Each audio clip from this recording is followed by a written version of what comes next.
Saludos, somos alumnos del Instituto Tecnológico Superior de Coatzacoalcos, de la carrera de Ingeniería Mecatrónica. Nuestro equipo está conformado por Cárdenas Galeana Alan Geray, Hernández Ramírez Leo Alexander, Martínez Carvajal Dulce Andrea, que es una servidora, y Sánchez González Jonathan. Les vamos a exponer la práctica 1 de la materia de controladores lógicos. En la práctica que les vamos a presentar, nosotros vamos a utilizar los conocimientos que ya hemos adquirido durante nuestra carrera, como la lógica booleana y las compuertas lógicas. También para esta práctica vamos a utilizar el software TIA Portal y el software Factory.io que ya nos ha proporcionado nuestro docente. Lo que nosotros vamos a hacer en esta práctica es desarrollar un seleccionador de productos que se traslada mediante una banda transportadora. Nosotros al inicio presentamos nuestra lógica antes de programar el PLC, ya que es necesario saber lo que queremos hacer y cómo lo vamos a hacer. La problemática principal de nuestra práctica es que sobre la misma banda transportadora pasan diferentes tamaños de productos, como se muestra en la imagen que está aquí. Estas se tienen que separar en distintos lugares. Eso quiere decir que, por ejemplo, productos pequeños van a una caja y en esa caja tienen que entrar n número de productos. Para el desarrollo de esta actividad, lo que nosotros debemos hacer es localizar los dispositivos que necesitaremos para realizar la selección de los productos. Los elementos necesarios que nosotros localizamos para realizar esta práctica es el motor con la banda transportadora, 3 sensores infrarrojos que van a estar ubicados de una forma creciente para que al pasar los objetos el circuito lo detecte.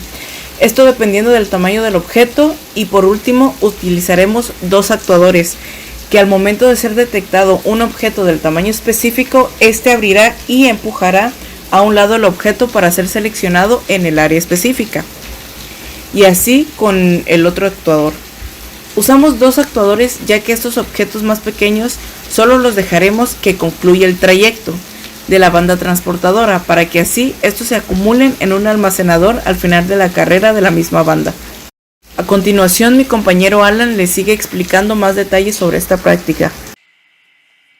Para proceder con la programación del PLC, primeramente será necesario establecer nuestras entradas y salidas lógicas para posteriormente aplicarlas en el funcionamiento de nuestro diagrama de escalera. Lo primero es definir que nuestros sensores son sencillamente las entradas, siendo estos quienes se encargarán de diferenciar el tamaño de las cajas que representan los distintos tamaños de sandías, por lo que nuestras salidas serán los actuadores que se encargarán de separar físicamente estas mismas sandías. Únicamente tenemos 2 salidas o actuadores, debido a que para la función lógica que aplica el último tamaño, simplemente determinamos que la caja llega al final del recorrido. De esta manera podemos resumir el funcionamiento de nuestra lógica. Con la tabla de verdad determinamos en qué momento se realizará una acción, siendo S1, S2 y S3 las entradas y A y B nuestros actuadores, mientras que nuestra tercera salida lógica corresponde a una señal de falla o luz. El funcionamiento que nos interesa es aquel que separa las cajas, por lo que aparece resaltado en amarillo. Si detecta que la caja es pequeña, la banda se moverá y ningún actuador funcionará, por lo que por inercia será separada al último espacio. Cuando es mediana, activa el actuador B, que igualmente la mandará a su respectivo espacio. Si todos los sensores detectan algo, es porque la caja es grande y mandará mover al actuador A acorde a su tamaño. Bueno, aquí tenemos lo que es nuestro diseño digital de nuestra lógica booleana, en donde encontramos nuestras entradas y nuestra salida, que se representan S por el número del sensor, en donde S1 es el sensor que detecta los objetos de menor tamaño y S3 es el sensor que detecta los de mayor tamaño, en donde A son nuestras salidas, A y B son nuestras salidas y la luz es otra salida, pero esta es externa a lo que voy a comentar en este momento, que el A y B son actuadores que sirven para desviar los objetos y seleccionarlos o apartarlos dependiendo el tamaño, que está relacionado con S3, el objeto más grande. El sensor 2, que es el medio, está en el actuador B, y así podemos seguir con la diapositiva para darnos cuenta de que cuando se activa uno nos arroja que no nos arroja nada, ya que lo va a desplazar hasta el final de carrera de la banda transportadora.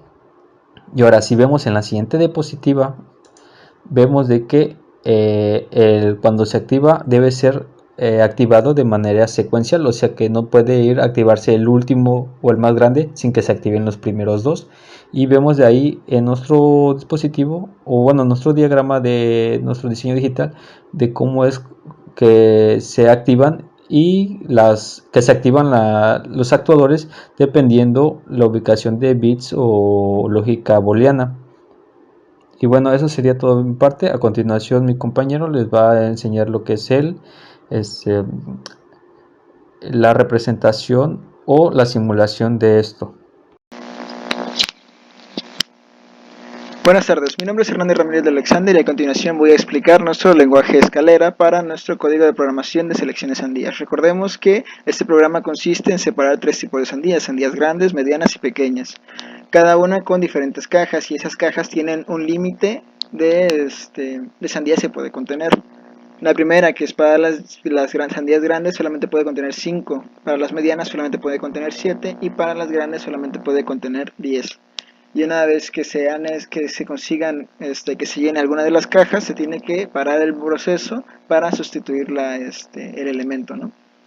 Bueno, en este caso recordemos el análisis booleano que hicimos de nuestra electrónica digital. Descubrimos que vamos a necesitar tres señales de entrada, tres sensores: el sensor que detecta las sandías pequeñas, las sandías medianas y las sandías grandes, pero a su vez estas se van a dividir en dos señales, una señal normal y una señal negada. Por lo tanto, aquí ponemos nuestras señales de entrada. El contacto normalmente abierto representa la señal normal y después la transforma en un salida de variable, pero en este caso sería una variable interna de nuestro sistema para no consumir elementos de nuestro PLC. Después esa misma, cuando se activa de este lado, se va a activar en la forma negada. Para hacerlo negado solamente tenemos que poner un contacto normalmente cerrado, y así se nos activaría nuestra salida, que también está guardado en un elemento de memoria, así con cada uno de los sensores. Después estos sensores van a ir conectados a entradas y salidas de nuestra compuerta AND.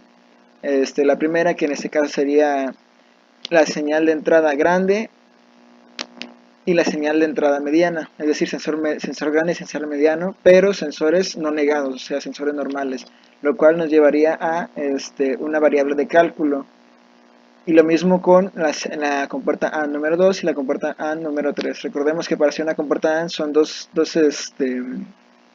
elementos normalmente abiertos en serie.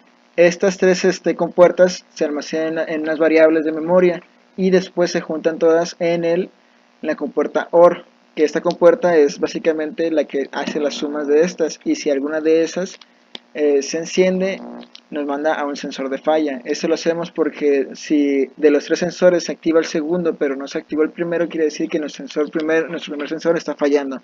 Por lo tanto, tenemos que activar nuestro motor para desplazar la sandía mediana, pero activar una luz de falla de que nuestro sensor se encuentra en error. Y el último es la compuerta OR número 4, que es la que utilizamos para activar la compuerta grande, o mejor dicho, el pistón grande de las sandías.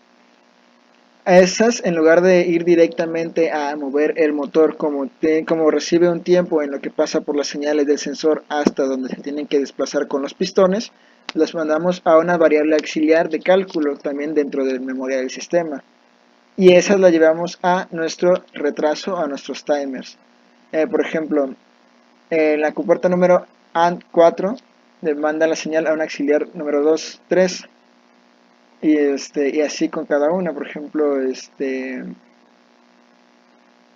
CAL F3 sería el sensor número 3 para cálculo. Este recibe la señal directamente, como lo muestra nuestro diagrama. Después recibe la señal y va a un timer. Este timer lo que hace es recibir la señal y retrasar 3 segundos. Pero como queremos que no se active, no podemos dejar solamente el timer, tenemos que poner un sensor de caída de voltaje. Entonces va a pasar 3 segundos, se va a activar, y cuando se baje el voltaje es cuando se va a encender, lo cual nos va a permitir que la sandía pase y nuestro pistón no se active hasta después de, en este caso, 4 segundos que nosotros programamos. Pasan esos 4 segundos y se activa. Una vez que se activa, lo pasamos a otro timer que permite que se mantenga activado 3 segundos y después se active y se mantenga activo el motor A hasta que se apague. Por eso es un timer off. Y una vez que se activa quiere decir que llegó a nuestra caja, por lo tanto ponemos un contador. En este caso sería el de las grandes, por lo tanto tiene un límite de 5 y ponemos una salida de memoria que nos permitirá resetear el contador cada vez que consigamos las cantidades de sandías necesarias. Y lo mismo pasaría con las sandías medianas. Recibiría la señal, retrasaría la señal, se activaría después de, en este caso, 8 segundos porque está más lejos, y permanecería activado el ascensor 3 segundos para activar el motor y nuevamente contaríamos. En este caso, para recibir la señal dentro de nuestras pantallas digitales utilizaríamos un conversor de la señal entera a real, en este caso de los contadores, y los mandaríamos a los displays. Como tenemos diferentes variables, empleamos un sensor extra para asegurarnos de que la caja chica sí llegó hacia la sandía sí llegó hasta su caja correspondiente. Por eso anexamos un contador extra y un contador extra que transforma las variables. Después colocamos el segmento que nos permite controlar todo el sistema con botones. Entonces tendríamos los botones de encendido, el botón de fallo, y cuando recordemos que tenemos que parar el sistema cuando tenemos una caja de sandías llena. Por lo tanto agregamos un elemento que es una luz de falla que nos permite verificar cuando, o sea, es la misma luz de falla que empleamos cuando falla el sistema, pero en este caso la empleamos para que se muestre que las sandías se han llenado una de las cajas y es necesario reemplazarlas. Y es por eso que conectamos en una compuerta OR todas nuestras memorias. Y aquí tendríamos, se podría decir, el sistema de control donde encendemos y tenemos una parada de emergencia. Y también se para cuando ya hay una sandía, cuando una de las cajas está llena. A continuación voy a explicar rápidamente cómo funciona nuestro programa de factoría. Como podemos ver, no está funcionando ya que no hemos iniciado la simulación, por lo tanto vamos a los drivers y mostramos que tenemos cargado nuestro PLC. A continuación tenemos que irnos a nuestro apartado de control, donde tenemos un botón normalmente cerrado, lo activamos para que podamos empezar nuestro circuito. Después activamos nuestro botón de encendido y empezaría a emitir las sandías, o en este caso cajas. Pasaría por los sensores y se activaría el sensor número 1, porque en este caso es una caja número chica. Como nuestra lógica indica, debería seguir todo el camino hasta llegar al final de la banda, donde se almacenaría en las cajas pequeñas, o mejor dicho, sandías pequeñas, y podríamos ver cómo cambia el sensor a 1, es decir, ha pasado una caja. Como podemos ver aquí, acaba de pasar una caja mediana, por lo tanto se activa el pistón de la caja número 2 y aquí tenemos una caja grande. Eso quiere decir que todo nuestro sistema está funcionando correctamente, y como podemos ver, se está haciendo un incremento en nuestro display, es decir, está contando el número de sandías que hay por cada caja. Ahí podemos ver cómo se desplazó una segunda caja grande y está incrementando el número. Aquí viene otra caja grande y podemos ver cómo se activa una vez el sensor muestra. Eso funciona con timers, como ya lo explicamos, y así podríamos realizar nuestro sistema de control sobre cada uno de los tipos de caja. Recordemos que cada caja tiene un límite, o sea, un límite de cantidad de sandías que puede almacenar. Para el primer caso, que es decir, las sandías grandes, tiene un límite de 5, para el mediano tiene un límite de 7 y para el máximo tiene un límite de 10. En este caso vamos a simular que queremos detener el sistema. Como pueden ver, deja de emitir cajas, pero las cajas que ya teníamos en el sistema aún así las almacena para que no queden en el aire. Y como ven, se continúa, o mejor dicho, se almacena el número de cajas que ya hemos guardado, o mejor dicho, el número de sandías. Continuamos y como podemos ver, nuestros contadores siguen sin ningún problema con la cantidad de sandías que hay. Reactivamos nuevamente el sistema y vemos como en este caso se activa los dos sensores, y recuerden nuestra lógica, se debería activar el pistón número 2, el que desplazaría las sandías medianas. Como podemos ver, en este caso tenemos 7 cajas que van a llegar al pistón número 2, es decir, cajas medianas. Eso quiere decir que llegaría a su límite o al almacén, por lo tanto encenderíamos un LED que indica que una de las cajas se ha llenado. Entonces le indica que la caja número 7 se llenó, se resetea el contador y se deja de emitir se dejan de emitir sandías. Pero como ya teníamos unas en corriente, o mejor dicho en el proceso, la almacenamos. Y así, si nosotros quisiéramos volver a continuar, solamente tendríamos que colocar este botón de encendido, ya, porque ya cambiamos nuestras cajas. Y nuestros contadores continuarían igual. Bueno, para terminar con este tema, bueno, en este punto podemos definir de que para llegar a cabo la programación de cualquier eh, estructura o sistema, que en este caso fue mediante un PLC, actuadores y sensores, eh, ya sea este el caso o demás, siempre se debe llevar a cabo una estructura y plantear el problema para poder llevarlo a cabo. En este punto nosotros definimos primero lo que es la estructura en lógica booleana y verificar de que es correcto para poder plasmarlo en nuestra programación en Factory y TIA Portal y poder así desarrollar el objetivo que se planteó y así entender los nuevos conceptos que estamos aprendiendo a base o con base a PLC y poderlo llevar a cabo en la industria.